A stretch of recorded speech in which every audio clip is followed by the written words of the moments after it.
इस कार्यक्रम के प्रायोजक है कृषि एवं किसान कल्याण मंत्रालय, भारत सरकार।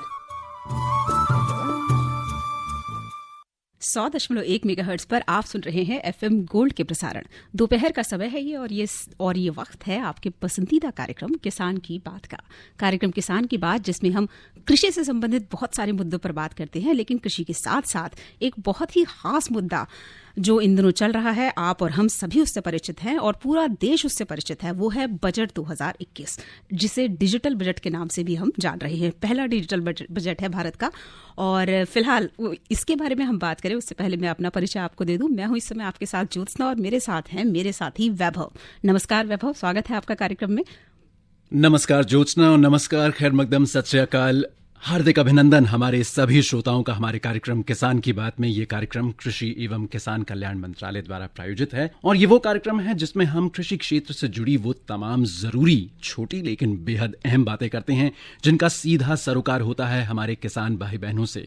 ये सुझाव और नवीन तकनीकें जिनकी मदद से हम कृषि उत्पाद बढ़ाने की और साथ साथ हमारे किसान भाई बहनों की आय बढ़ाने की बातें करते हैं जी। और जहां तक हम बात कर रहे हैं आज अपने कार्यक्रम में, हमारा मुद्दा भी वही है, बजट 2021, कृषि के क्षेत्र में अपार संभावनाएं। और जब हम बजट की बात कर रहे हैं इस बार वैभव, तो एक जो नई बात है जिसका मैंने जिक्र अभी पहले भी किया कि इस वर्ष पहली बार बजट की छपाई नहीं हुई, बल्कि एक मोबाइल ऐप द्वारा इसकी सॉफ्ट कॉपी सबको उपलब्ध कराई गई। लोकसभा की वेबसाइट पर भी इसे डाला गया और साथ ही साथ आम जनता और सभी सांसदों के लिए ये ऐसे ही उपलब्ध कराई गई।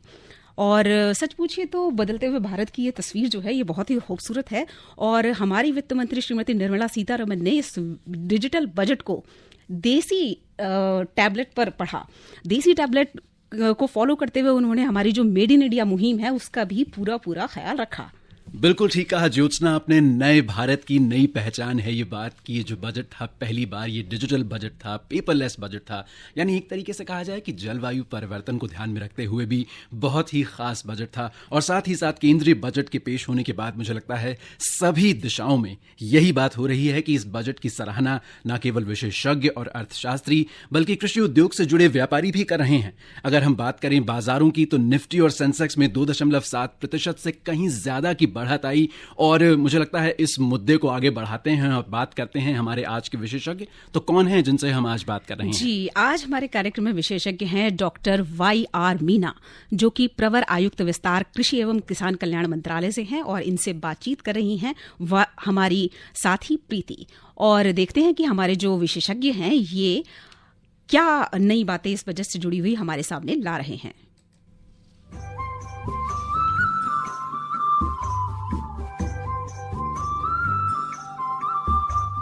किसान की बात कार्यक्रम में आप सभी का स्वागत है। मैं आपके साथ प्रीति और आज विशेष दिन है और स्टूडियो में हमारे साथ डॉक्टर YR मीना। डॉक्टर साहब, आपका बहुत बहुत स्वागत करना चाहेंगे। धन्यवाद जी। डॉक्टर साहब एफएम गोल्ड के स्टूडियो में हैं और ये जरूर बताना चाहेंगे आप अपर आयुक्त विस्तार हैं, कृषि एवं किसान कल्याण मंत्रालय, भारत सरकार से जुड़े हैं। और जब हम भारत सरकार की बात करते हैं, केंद्र सरकार की बात करते हैं, तो ये जरूर कहेंगे कि जो बजट आया है वो किसानों के लिए बहुत सारे तोहफे लेकर आया है। तो हम चाहेंगे कि उसके बारे में विस्तार से चर्चा हमारे किसान मित्रों तक पहुंचे ताकि वो उसका ज्यादा से ज्यादा फायदा उठा सके। जैसे डॉक्टर साहब, आज का जो हमने विषय चुना है वो ये है कि बजट 2021, कृषि के क्षेत्र में अपार संभावनाएं तो है और राहें बहुत सारी खोली हैं सरकार ने। तो मैं चाह रही थी कि एक एक करके हम सारी परतें धीरे धीरे उठाते हैं। जी हाँ, बिल्कुल आपने एकदम ठीक कहा, क्योंकि बजट में कृषि एवं ग्रामीण विकास पर सरकार ने विशेष ध्यान दिया है, जिससे बजट के हिसाब से गांव, युवा, महिला या हमारी ज्यादा से ज्यादा आबादी को उसका लाभ मिल सके, खासकर किसान भाइयों को। तो इसकी जो विशेषताएं हैं किसानों के हिसाब से अगर मैं कहूँगा तो सरकार ने साल 2021-22 का जो बजट अभी आया है, इसमें एक तो खेती को जो लोन देती है सरकार, अलग अलग बैंकों के माध्यम से ऋण जो दिया जाता है, वो पहले 15 लाख करोड़ था, उसको बढ़ा करके 16 लाख करोड़ कर दिया गया है, जिससे कि ज्यादा से ज्यादा किसानों को ऋण का लाभ मिल सके, चाहे वो क्रेडिट कार्ड के माध्यम से हो या दूसरे माध्यमों से। इसी तरीके से पशुपालन, डेयरी और मत्स्य पालन, ये बहुत ही महत्वपूर्ण कृषि के आयाम हैं, मतलब क्षेत्र हैं। इनको ज्यादा लोन उपलब्ध कराया जाएगा, इस तरीके का अभी वायदा किया है। और कृषि उत्पादों के निर्यात को बढ़ाने के लिए ऑपरेशन ग्रीन का जो दायरा है, जिसमें पहले मात्र 3 फसल आती थी, टमाटर, आलू और प्याज, अब उसमें 22 के आसपास, हाँ 22 कमोडिटी को उसमें शामिल किया गया है, जो भी पेरिशेबल हैं, जो मतलब जल्दी खराब हो जाती हैं। तो जिससे कि हमारा जो देश है या हमारे किसान भाई हैं वो ज़्यादा से ज़्यादा निर्यात करके और अच्छा मुनाफा या अच्छा पैसा कमा सकें, अपने लिए भी और देश के लिए भी। तो ये इसमें प्रावधान किया गया है। इसी तरीके से इस स्कीम के जरिए पहले तो जैसे 3 मैं बता रहा था फसलें थी, अब बहुत सारी होगी, तो उन सभी फसलों को लाभ मिलेगा जी। दूसरी जो बात है, एग्रीकल्चर इंफ्रास्ट्रक्चर फंड जी। जो कोविड के दौरान भी इसकी घोषणा की थी, 1 लाख करोड़ का प्रावधान किया गया था। उसमें जो काम चल रहा है उसको एपीएमसी या हम कहेंगे जो मंडीज हैं उसका इंफ्रास्ट्रक्चर और उससे संबंध भी कर दिया गया है। पहले वो अलग कामों के लिए मंडियों से उसका कोई मतलब नहीं था, लेकिन मंडियों में इंफ्रास्ट्रक्चर सुविधाएं विकसित करने के लिए भी एग्री इंफ्रास्ट्रक्चर फंड का जो 1 लाख करोड़ का प्रावधान है उससे उसको लाभ दिया जाएगा, जिससे मंडियां मजबूत होंगी और अच्छा कार्य कर सकेंगी। ऐसे ही फिशिंग हब, 5 फिशिंग हब की मतलब जो हमारे मत्स्य पालक हैं किसान भाई, उनको उसका फायदा मिल सके, उसके लिए घोषणा की है कि कोची, चेन्नई, विशाखापट्टनम, पारदीप और पेटुआ घाट, ये जैसे इन शहरों में 5 बड़े फिशिंग हार्बर बनेंगे, जिससे हमारे मत्स्य पालक किसानों को फायदा होगा।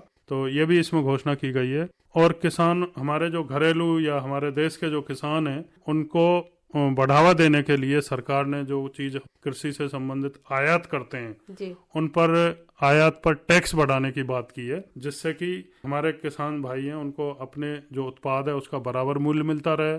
ऐसा नहीं कहीं हम और जगह से बाहर से सस्ता लेके आ जाएं और किसान भाइयों को उचित मूल्य ना मिल सके। डॉक्टर मीना, आयात और निर्यात दोनों में ही फायदा दिख रहा है। जी हाँ, जी हाँ, दोनों का ध्यान रखा गया है। एक तो ये प्रोत्साहन दिया गया है जो ऑपरेशन ग्रीन्स के माध्यम से कि हम 22 ऐसी कमोडिटी हैं जो पेरिशेबल हैं, उनको ज्यादा से ज्यादा हम निर्यात कर सकें, उनकी गुणवत्ता है उसको मेंटेन कर सकें, इसलिए उनको उसमें शामिल किया गया। 3 की जगह 22 फसलें। और आयात जो हम करते हैं उसमें भी विशेष ध्यान दिया गया है, क्योंकि बाहर से अगर हम कोई चीज बहुत सस्ती अगर ले आते हैं तो निश्चित तौर पर हमारा जो अंदर जो भी उत्पाद है उस तरह की चीजों का उनका रेट पर गिर जाता है जी। तो ये ध्यान रखा गया है, हर चीज को ध्यान रखा गया है, बैलेंस किया गया है। बिल्कुल जी हाँ, जी हाँ। और एक और इसमें बात है कि 1000 और ज्यादा मंडी, पहले भी मंडियां काफी अटैच की गई थी राष्ट्रीय कृषि बाजार योजना से, जिसे हम ई नाम से जानते हैं, यानी डिजिटल मार्केटिंग, जो आजकल काफी चर्चा में है। उससे आने वाले टाइम में 1000 और मंडियों को जोड़ा जाएगा, जिससे उनमें पारदर्शिता हो, मतलब किसानों को उचित दाम मिल सके। तो ये भी प्रावधान उसमें किया गया है। 1000 मंडियों को इलेक्ट्रॉनिक राष्ट्रीय बाजार ई नाम से जोड़ा जा रहा है। मतलब फायदा ही फायदा मुझे दिख रहा है और हर क्षेत्र में दिख रहा है जी। और एमएसपी पर भी थोड़ी जिक्र की गई कहीं ना कहीं। जी हाँ, जी हाँ, एमएसपी पर भी जिक्र किया गया है। और बदस्तूर मतलब ये सरकार ने एक तरीके से बजट में कहा है क्लियरली कि इनको समाप्त नहीं किया जा रहा है। और मंडियां हैं या एक मन में शंका थी, हाँ, जो अभी आंदोलन चल रहा है उसमें भी किसानों के मन में ये भी एक शंका थी, तो इसको दूर करने का सरकार ने प्रयास किया है कि ये प्रावधान बराबर रहेंगे और मजबूत किया जाएगा मंडियों को, एपीएमसी एक्ट को और राष्ट्रीय कृषि बाजार को, जिससे किसानों को उचित दाम मिल सके। और माइक्रो इरिगेशन फंड को भी दुगुना कर दिया गया है शायद ना? जी हाँ, जी हाँ, माइक्रो इरिगेशन फंड को भी लगभग 1.60 यानी 1.60 करोड़ वो रखा गया है उसका, जिससे ज्यादा से ज्यादा, जो हम प्रधानमंत्री जी भी कहते हैं समय समय पर ड्रॉप मोर क्रॉप, यानी प्रति बूंद अधिक फसल। तो इसमें जो सूक्ष्म सिंचाई विधियां हैं, जिसमें ड्रिप सिस्टम है, टपकदार सिंचाई, टपक सिंचाई विधि है, स्प्रिंकलर जो फवारा सिंचाई विधि हम करते हैं, उस तरीके की चीजों को प्रोत्साहन दिया गया, जिससे कम से कम पानी से ज्यादा एरिया को कवर किया जा सके जी। और अनावश्यक रूप से पानी वेस्ट नहीं हो और हमारी जो फसल है उसकी गुणवत्ता भी बढ़िया बेहतर हो। तो इस पर भी फोकस रखा गया, जिससे ये सरकार ने कहीं वायदा किया था हर खेत को पानी, तो हर खेत को पानी तभी संभव हो सकता है कि हमारे पास, क्योंकि तो प्राकृतिक संसाधन हैं, इनको अगर हम सजो के रखेंगे तभी हम ज़्यादा से ज़्यादा कवर कर सकते हैं, ज़्यादा से ज़्यादा उसका उपयोग कर सकते हैं। तो उसको ध्यान में रख के इसको भी बढ़ावा दिया है कि ये जो टेक्नोलॉजी है सूक्ष्म सिंचाई विधि की ज़्यादा से ज़्यादा किसान उसको उपयोग में लाएं, पानी की प्रति बूंद को उपयोग में अच्छे से मतलब जुडिशियसली, तो उसी लिए ये प्रावधान किया गया है। वैसे भी कहते हैं जल ही जीवन है, जल ही जीवन तो है, इसको संजो के रखना है और हर क्षेत्र में हर बात को इस तरह से समझाया गया है ताकि आपके लिए वो फायदेमंद हो सके। बस अब चीजों को मुझे लगता है हमारे किसान मित्रों को समझना है और उसे कहीं ना कहीं अपनी जिंदगी में शामिल करना है, तभी उसका फायदा मिल सकता है। जी हाँ बिल्कुल। और एक जैसे सरकार ने एक तरीके का कई सालों से, आपने भी सुना होगा, किसानों की आमदनी 2022 तक डबल करनी है, तो उसी के हिसाब से काफी सारे ये प्रयास तो किए ही हैं। इसके अलावा जैसे पीएम किसान सम्मान निधि योजना है जी, उसके लिए बराबर प्रावधान किया है कि किसान, अभी तक सारे किसान लाभ नहीं ले पा रहे हैं, लगभग एक अनुमान के हिसाब से 14 करोड़ के आसपास जो किसान हैं वो इसका लाभ उनको मिलना चाहिए,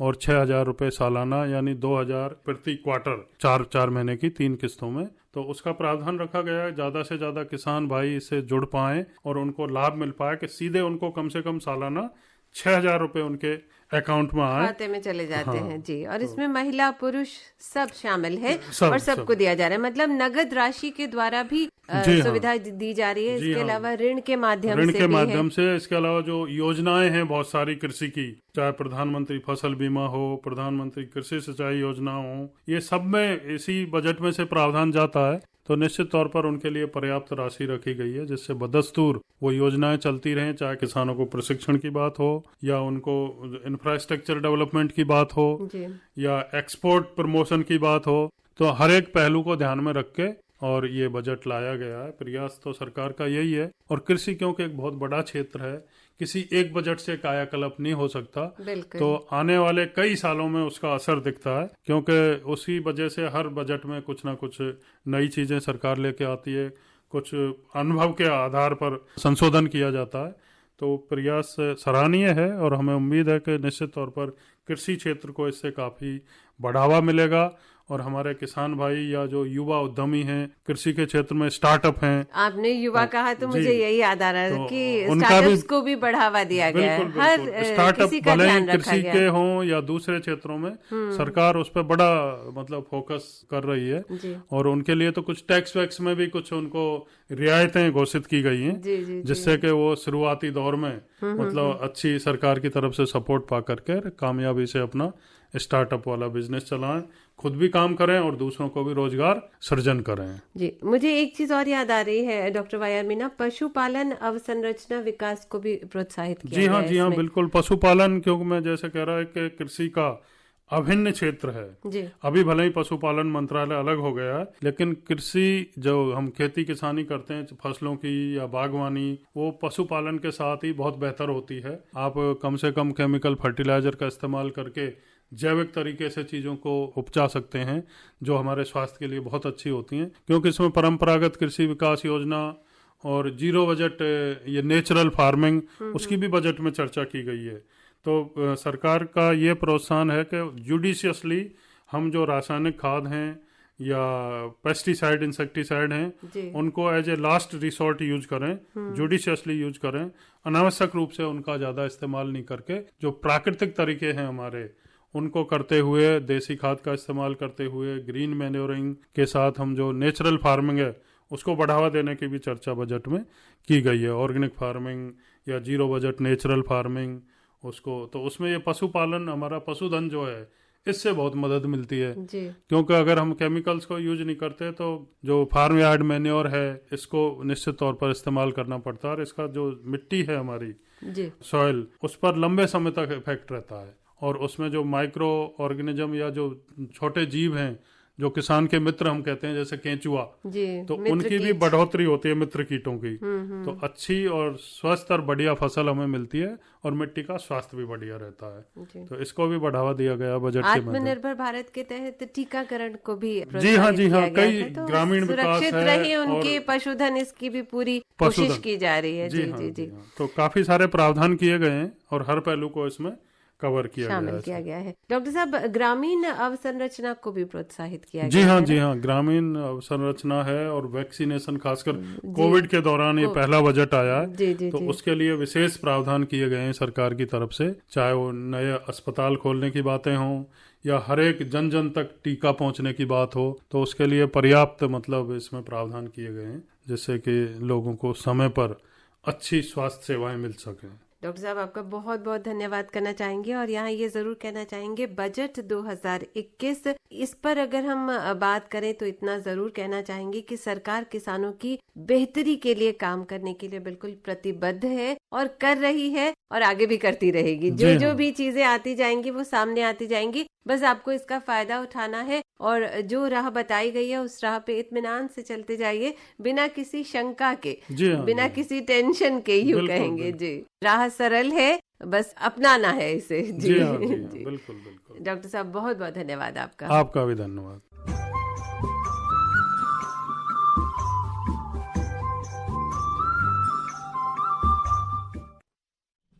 और अभी हमने बातचीत सुनी डॉक्टर YR मीना, अपर आयुक्त विस्तार कृषि एवं किसान कल्याण मंत्रालय से, जो बात कर रहे थे प्रीति जी से। और जिस तरीके से हमने ज्योत्सना सुना इस बातचीत में कि केंद्रीय बजट के माध्यम से कृषि क्षेत्र में निवेश बढ़ेगा और साथ ही साथ कृषि उद्यमियों को बहुत ज्यादा लाभ मिलेगा। जी, कुल मिलाकर जो बजट है हमारा 2021 और 22 का, ये केंद्रित है स्वास्थ्य और कृषि पर। और अब थोड़ा सा कार्यक्रम का जो रास्ता है वो हम बदलते हैं, अपने श्रोताओं को मनोरंजन की तरफ ले चलते हैं। जहां तक संगीत का सवाल है तो भारत के कण कण में संगीत विद्यमान है, और जब हम भारत की लोक भूमि या लोक जमीन की बात करते हैं तो उसका सीधा संबंध हो जाता है लोकगीतों से। तो आइए खूबसूरत गीत के साथ कार्यक्रम को आगे बढ़ाते हैं।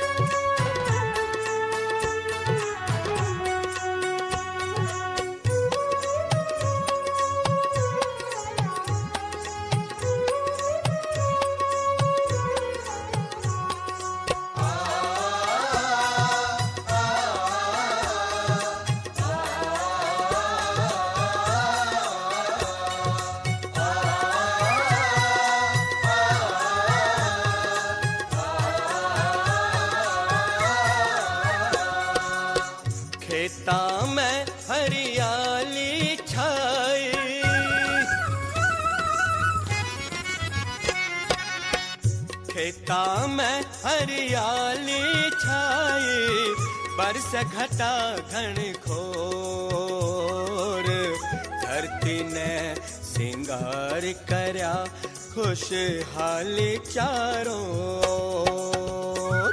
बागा में नाचे मोर, भड़के ने जित के चोर, बागा में नाचे मोर, भड़के ने जित के चोर।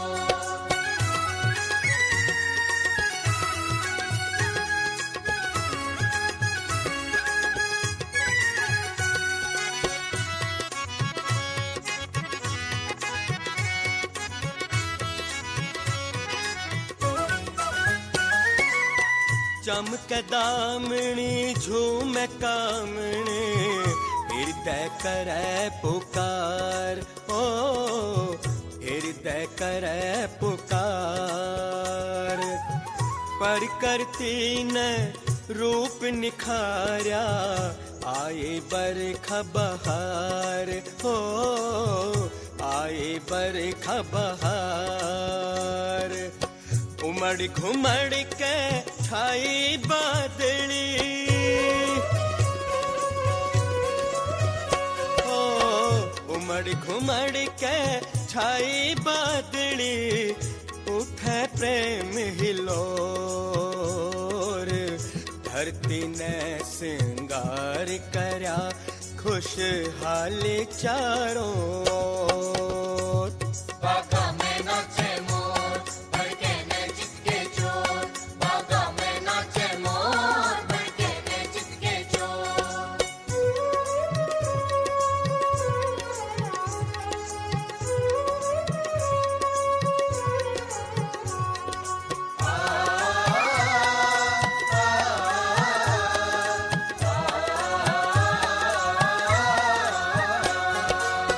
नव फसले गावे खुशी के गीत हो, गावे खुशी के गीत। हरियाली तीजों की मस्ती समझ गए मन मीत हो, समझ गए मन मीत। लाई है लहलाती फसलें हो, लाई है लहलाती फसलें, खुशियों की नई भोर। धरती ने सिंगार करया खुशहाली चारों ओर। बागा में नाचे मोर, भड़के ने चितके चोर, बागा में नाचे मोर, भड़के ने चितके चोर।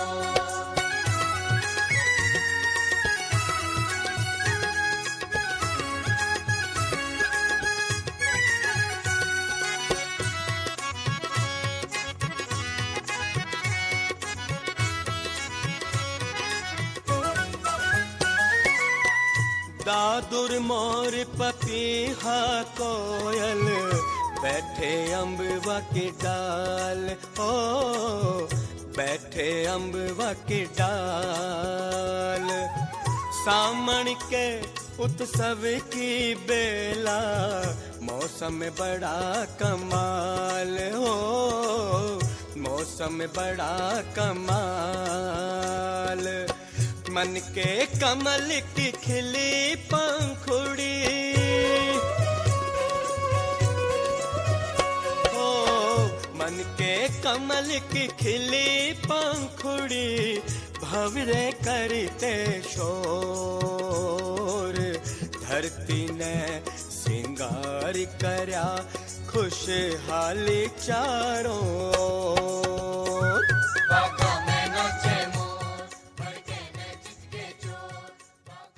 और अब इस लोकगीत के बाद जोचना, क्या हम मौसम का हालचाल जान लें? जी बिल्कुल, बिना मौसम की जानकारी लिए भला प्रोग्राम पूरा कैसे होगा। मौसम की जहां तक बात की जाए तो आगामी 24 घंटों के दौरान उत्तर भारत के पहाड़ों पर जम्मू कश्मीर से लेकर हिमाचल प्रदेश, उत्तराखंड और लद्दाख तक कई जगहों पर हल्की से मध्यम वर्षा और बर्फबारी होने की संभावना है। उत्तर भारत के मैदानी क्षेत्रों में पंजाब, हरियाणा, दिल्ली और पश्चिमी उत्तर प्रदेश में भी कुछ स्थानों पर बादल छाने और गरज के साथ हल्की वर्षा होने के आसार दिखाई दे रहे हैं। देश के बाकी सभी हिस्सों में मौसम मुख्यतः साफ और शुष्क रहने की संभावना है। बिहार में हवाओं का रुख उत्तरी दिशा से बना रहेगा, जिसके चलते आगामी 24 घंटों के दौरान बिहार में कुछ स्थानों पर तापमान सामान्य से नीचा बना रह सकता है। उत्तर भारत में बने मौसमी सिस्टम पूर्वी दिशा में आगे बढ़ रहे हैं, जिसके कारण आगामी 24 घंटों के बाद पश्चिमी राजस्थान में हवाएं फिर से उत्तर दिशा से आने लगेंगी। मध्य और दक्षिण भारत की जहां तक बात की जाए तो इन राज्यों में मौसम में कोई विशेष बदलाव नहीं होगा। जी, ये तो थी मौसम की जानकारी और अब रुख करते हैं बाजार की तरफ। चलो पगडंडी से मंडी। बाजार भाव की अगर बात करें तो आजादपुर सब्जी मंडी से प्राप्त सूचना के अनुसार आज के बाजार भाव कुछ इस प्रकार हैं। अमरूद आज आप ले सकते हैं 60 रुपए प्रति किलो के भाव से। चीकू उपलब्ध है 20 रुपए प्रति किलो में। अंगूर का भाव है 70 रुपए प्रति किलो और किन्नू, जो कि बहुत ही खूबसूरत मौसमी फल है, उसे आप ले सकते हैं मात्र 15 रुपए प्रति किलो के भाव में। सब्जियों की अगर बात करें तो बीन्स यानी फलियां मौजूद हैं वहां पर 18 रुपए प्रति किलो के भाव से। बैगन आप ले सकते हैं 11 रुपए प्रति किलो के भाव से। गाजर उपलब्ध है 9 रुपए प्रति किलो के भाव से। और वहीं पर लहसुन, जो कि सर्दियों में बहुत ही फायदेमंद चीज होता है, वो आप ले सकते हैं 80 रुपए प्रति किलो की दर से। ये था आज का बाजार भाव। और अब वैभव प्रोग्राम को आगे बढ़ाते हैं और आगे की अगर बात करें तो ये समय है हमारे किसान भाई से बातचीत का।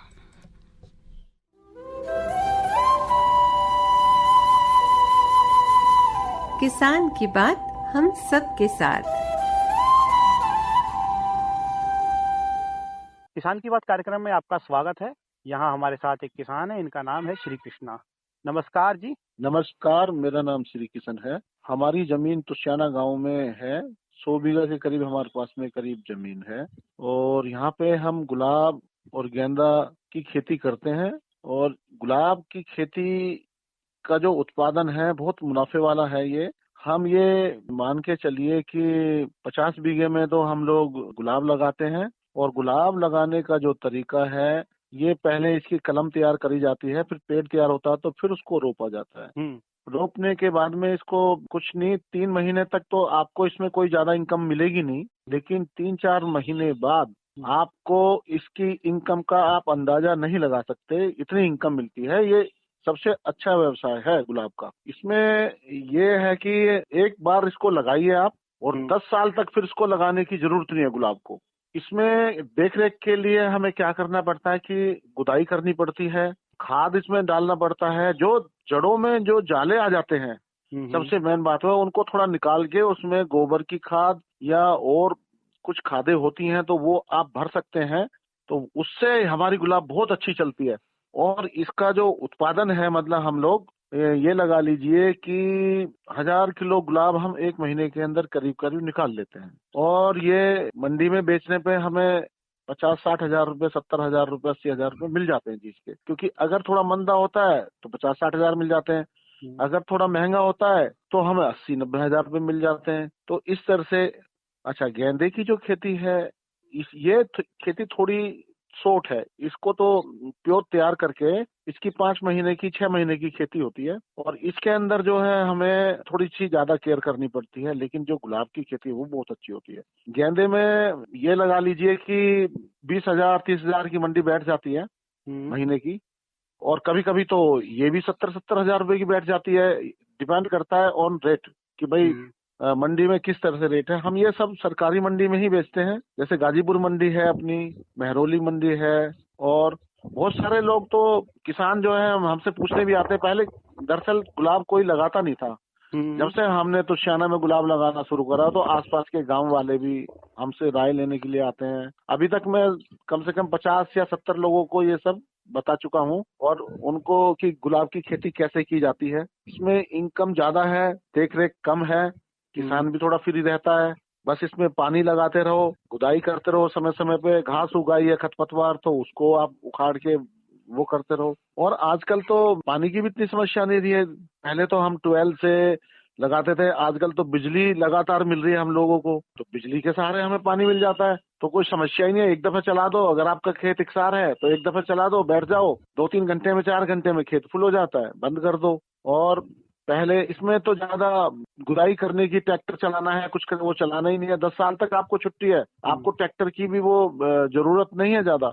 तो खेती बहुत मुनाफे वाली चीज है, और ये आप इसको करें। और अगर किसी को ना समझ में आए तो हम लोगों से राय लें, या अगर आपके आसपास में कोई है तो उससे राय लें। आजकल हमारे बच्चे तो सारा इसी को कर रहे हैं, बच्चे इतने पढ़ लिख गए हैं। पहले तो किसान थोड़ा अनपढ़ होता था, तो आजकल तो ये समस्या भी खत्म हो गई है। हर एक कोई जो है पढ़ा लिखा हो गया है, नेट को देख देख के खेती करते हैं कि कैसे हो रहा है। तो दोस्तों यही बोलूंगा कि अगर आपको कभी इसकी राय चाहिए तो हम लोगों से आप राय ले सकते हैं, या आप आकाशवाणी सबसे भी ले सकते हैं, या नेट पे भी आप सर्च कर सकते हैं। बहुत फैसिलिटी हो गई है और बहुत मुनाफे वाली चीज है।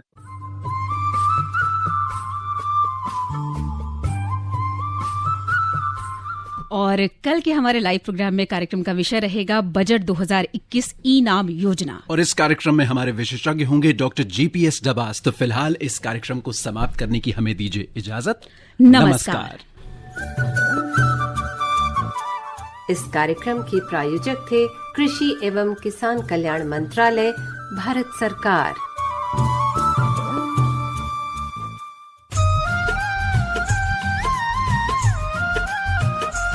ऐसी नई नई तरकीबें अब हमको है चुननी, ऐसी नई नई तरकीबें अब हमको है चुननी। लक्ष्य हमारा हर किसान की आमदनी दुगनी, लक्ष्य हमारा हर किसान की आमदनी दुगनी। ऐसी नई नई